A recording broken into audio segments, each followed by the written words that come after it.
Hey, what is going on, CLG FGC YouTube? It's Brian F here, and I currently have my hands on Street Fighter 6 by participating in the Street Fighter 6 closed beta.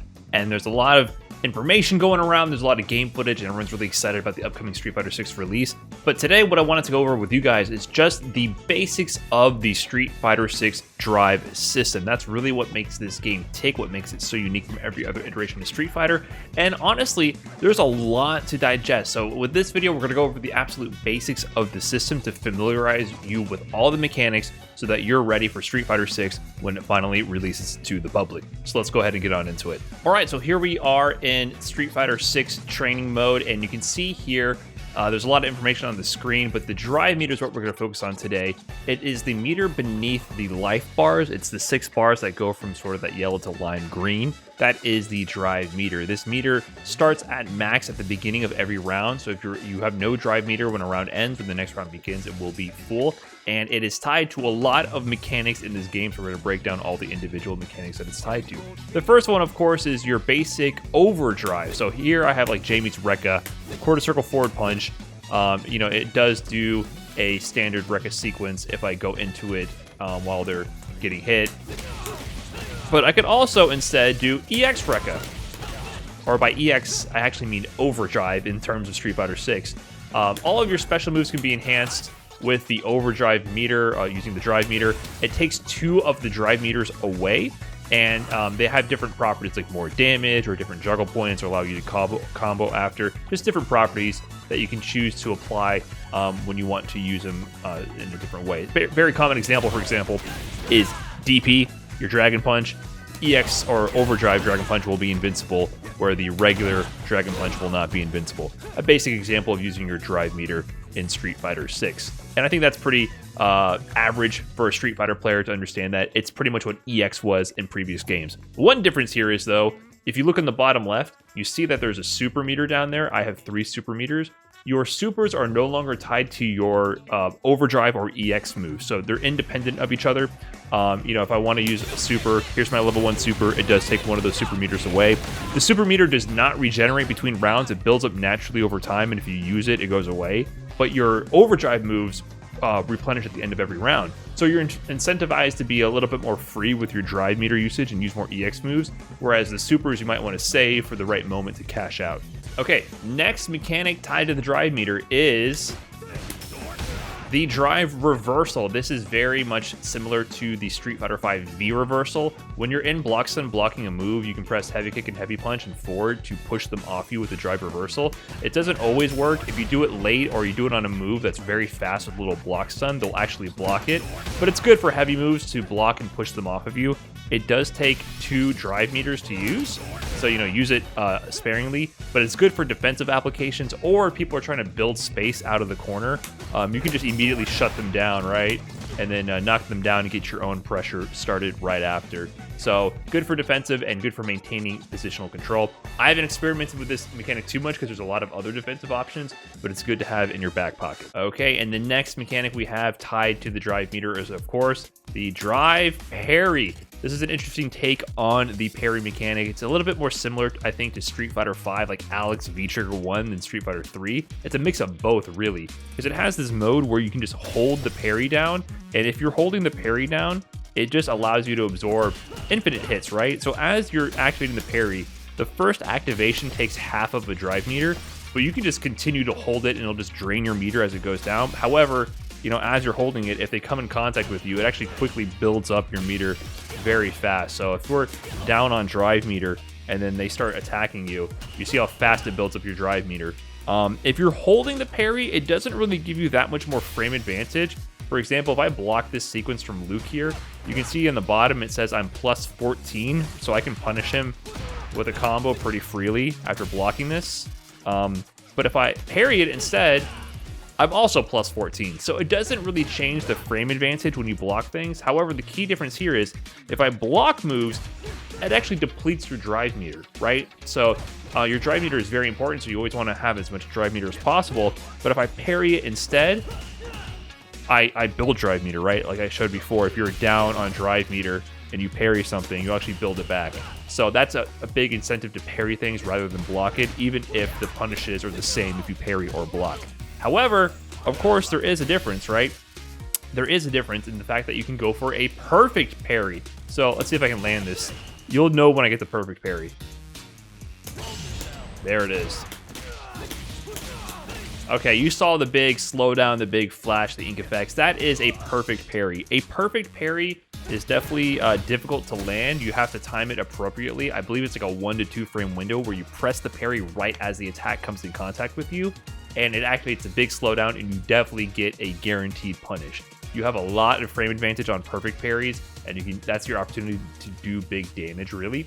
So perfect parries are definitely powerful. They're difficult to time and land, and people currently aren't doing too many of those. I think this is going to be a mechanic that people master later on. But if you don't get the perfect parry, you can just keep holding the button down, and then you'll just parry the rest of the sequences. So it's okay to do perfect parry and just hold the button, and then you can let go of it and do your combo when you see the flash. So you can go for perfect parries and still be safe by continuing to hold the parry button. And yeah, that's a very flashy mechanic. I think it hasn't been mastered yet, but it does interact with the next mechanic, which is very important to cover. Not only can you hold the buttons and continue to parry, you can also exit the parry with an interesting thing called a drive rush. This is the most unique mechanic, in my opinion, in Street Fighter 6, and one of the most unique mechanics I've seen in fighting games in a long time. The drive rush is very, very interesting. So it's not just a dash, it's also a state that modifies your next move. So most moves on block in this game are not really plus. I can't really do too many strings unless I chain jabs together, but if you block this medium, it's your turn. I can't really do too much after, right? If I do this medium, it's a jab. At best, we trade. However, look what happens when I drive rush into it. I'm going to hold parry, then dash up, and I'm going to drive rush medium, and then do a follow-up button. That was a block string. That was a frame trap, a clearly slower move. If I turn this off, we can just look at the frame data. This is normally only +1 on block to stand medium. But if I drive rush into it, it's +5 on block. Drive rush actually gives you 4 more frames of advantage on hit and block, I believe. So you see no block here. This is +5 on hit. This is now +9 on hit. So drive rush allows you to cover ground, get pressure, get more plus frames, and new combo possibilities. So it's a lot to keep track of because it really modifies your combo options, right? Normally after this, the best I can do is a jab. Something light and basic like that, right? But instead, if I use drive rush into it and it lands, I can go to crouch fierce to a much higher damage combo.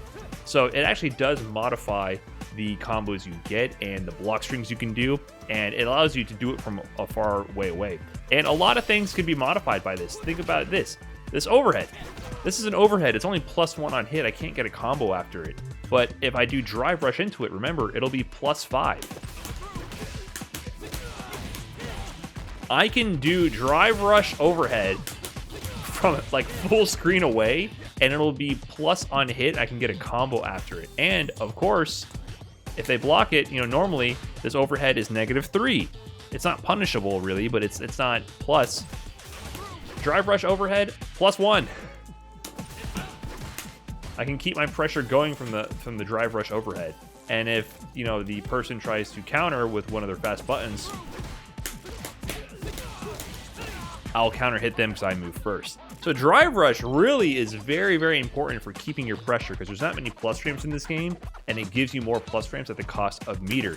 So as you see, it takes 1 meter basically to use, because you use the half of the meter on the parry activate and then the other half on the actual dash cancel. So it's one of the cheapest things that you can do with drive meter in terms of cost, right? It doesn't actually cost that much. 1 meter to cover ground and potentially get plus frames is very strong. People can obviously interrupt you. If you do it in neutral, they can react to it. So there's ways to counter it, but it's definitely very, very strong. And that's not where drive rush ends. Okay, so I'm going to show one more example of how this modifies properties. So it doesn't just modify frame data, it also modifies the properties of moves. So this launcher kick is pretty cool from Jamie. It does let you get combos, and you can chase them in the air, get cool combos from it. However, notice that if I do this combo, I can't juggle with my heavy kick after. If I do this launcher and I follow up with the jump heavy kick, it's not connecting. But if I drive rush into it, the jump heavy kick connects. Once again, let's show it one more time. So regular launch, doesn't juggle. Drive rush launch, it juggles. So you can see where this begins to get a little interesting, right? It not only modifies the frame data to give you new combo routes, it also gives you new juggle points. So piecing together drive rush with your pressure and combos really changes the entire possibilities of what you can do with your combo routes. It's really a core mechanic to master in Street Fighter 6. And that's not the end of drive rush. We showed you the basic drive rush out of parry. However, you can also cancel your moves into drive rush. Notice that this one took 3 bars of drive meter. This one is very expensive. I think this is the most expensive mechanic in Street Fighter 6 in terms of drive meter. But it allows you to do things. You know, you can keep extending your combos if you so choose, right? Like, you can just keep going with it if you really want to. It's very expensive. But it's basically like an FADC mechanic if you're familiar with Street Fighter 4. Not every move is drive rush cancelable. A lot of them are, but not all of them are. So if I do like my forward heavy kick here, I can't cancel to drive rush. My standing heavy kick I can. But it allows you to do things like buffer your footsie normals. Like, I can buffer this into the dash. And if they walk into the move, I can get a full combo. And once again, after you get the dash, the move that comes out after is enhanced. So your next move is going to be the enhanced version. So piece together what we showed before, right? Normally I can't do this juggle without drive rushing first.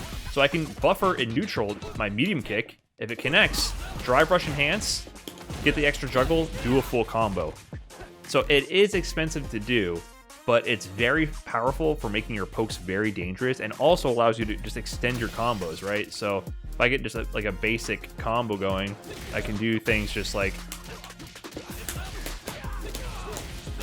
I probably wouldn't do that combo route, but you get the idea. It allows you to convert your combos and extend your combo damage from stray hits, and also to be used in the middle of combos. So we'll actually show you a very interesting combo application here. Might take a few tries to get, but I'll show you how you can piece a lot of these mechanics together.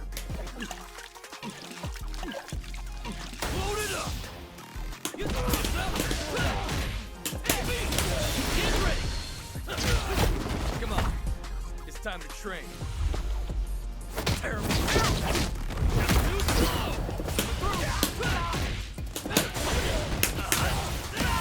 There we go.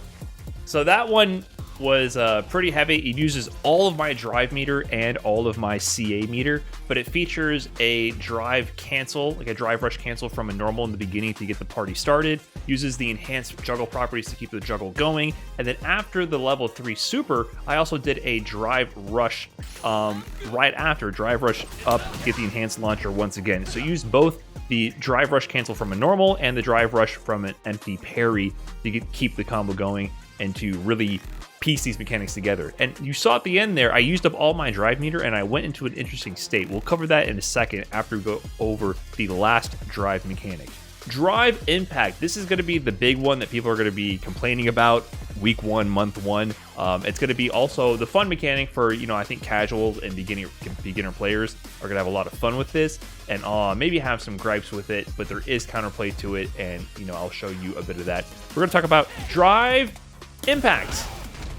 It is the flashiest mechanic, the easiest to start using, and one that will take some due diligence to counter properly, but it is inputted by doing heavy punch and heavy kick at the same time. It is 1 bar drive meter, it has 3 hits of armor, and it is unblockable. So if I do this mid-screen, it's not that big of a deal. If they block the move, we'll turn block all on. It doesn't do damage, but it does cause this pushback. If they don't block it, they will take some damage, but it doesn't really do much besides knock down.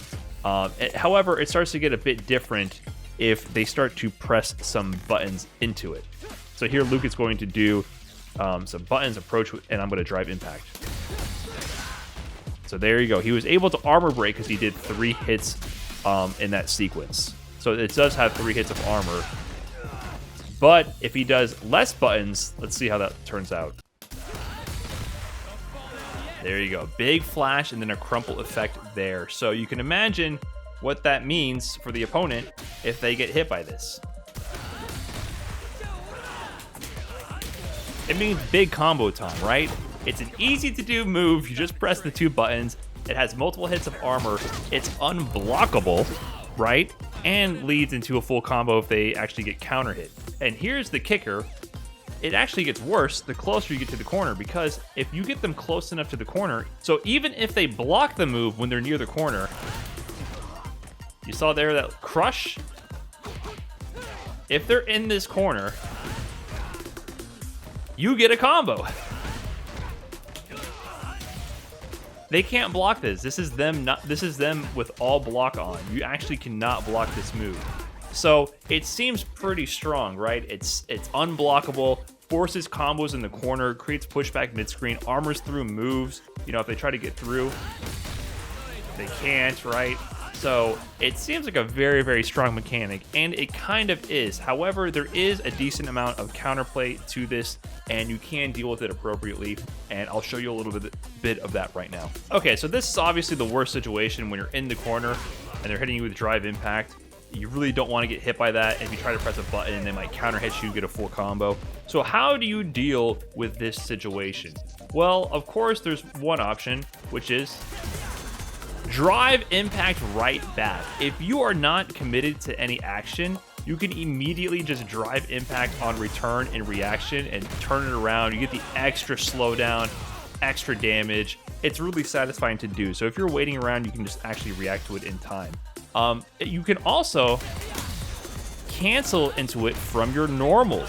So one big problem that people might have had is people waking up with drive impact from their pressure.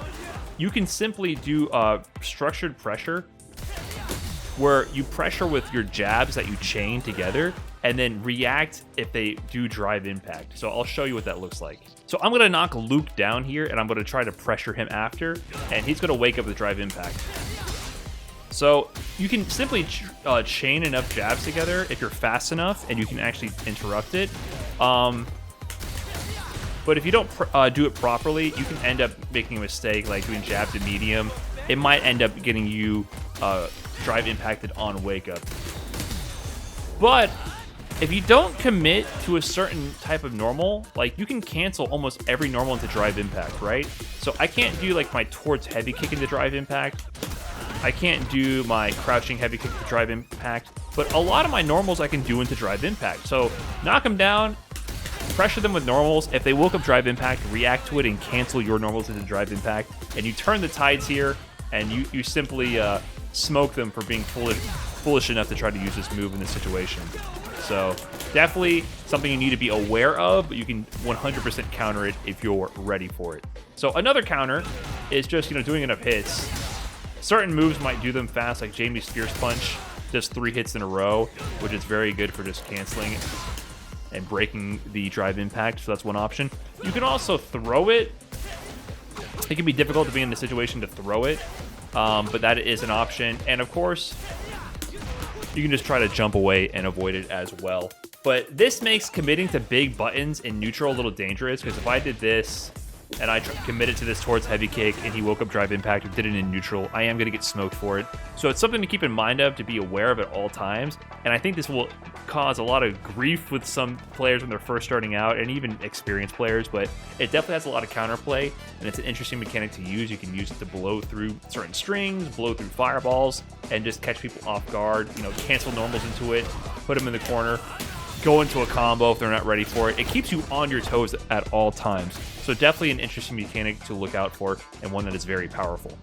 All right, so now we're going to talk about the all-important burnout state. So I've been showing you all of these things you can do with drive meter, but what happens when you use up all of your drive meter? You go into a state called burnout, and burnout means you have access to none of the mechanics I just talked about. So you don't have access to your overdrive moves, your drive reversal, no parry, no drive impact. You can't do any of these mechanics whatsoever.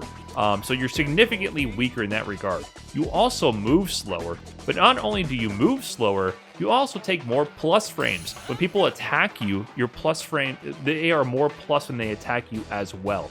So that is huge. People can pressure you much harder, and it's really, really dangerous. The worst part about it is, though, if you are stuck in the corner in Burnout, you are almost guaranteed to lose. It's a very punishing state. Let me show you why. So I have Luke here in Burnout, and let me show you what happens with Drive Impact. I just mentioned that a great counter to Drive Impact is to Drive Impact right back.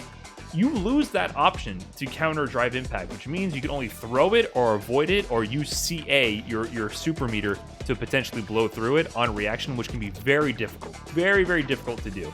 And if you get pushed to the corner and you eat a Drive Impact, you are stunned. Welcome to Stun City. After you get stunned, you do get your drive meter back, but this can almost be impossible to avoid in certain situations, and you can take a lot of damage, and it's just super punishing to deal with. It is just a really, really punishing state to be in. And if I do something like a heavy canceled into Drive Impact, you almost have no option to escape it unless you have super meter. So if you don't have super, you're not gonna have time to jump away from this. You're not gonna have time to throw it. You just have to take it. So Burnout is the incentive to not go too ham with your offense and use all the drive meter, because Burnout is so punishing and almost a guaranteed death sentence, because these plus frames, I get new frame traps that I didn't have before. Like I can do things like jab to medium. Like I couldn't do this before. Like all these plus frames I'm getting, these frame traps were not possible without Burnout. So it's definitely something to keep in mind, that the pressure increases when you're in Burnout, and then also you'll get stunned. So be responsible with your drive meter, be conservative, and know when to cash out and go all in and burn your drive meter for the offensive push, and know when to hold back, because not only do you burn your drive meter, you also take drive meter away by putting people into block strings. It chips away their drive meter, and using your supers takes away drive meter as well as whiff punishing. Whiff punishing takes away drive meter. So you burn your drive meter, but also your opponent can take your drive meter away as well. So you have to keep all these factors in mind. You can build drive meter by going on the offensive and moving towards the opponent. So it's a great balancing act, a nice tightrope that you're walking in Street Fighter 6 to maximize your drive meter usage while keeping it available so you don't go into Burnout, and knowing when to go offensive and knowing when to dial it back and when to go in and when to hold back. It's just an amazing, amazing system, and one of the most interesting additions to the Street Fighter franchise in a very long time. That's it for this video. If you enjoyed it, please be sure to subscribe to the CLG FGC channel. It supports the team a lot, and we'll catch you guys in the next CLG video. Peace.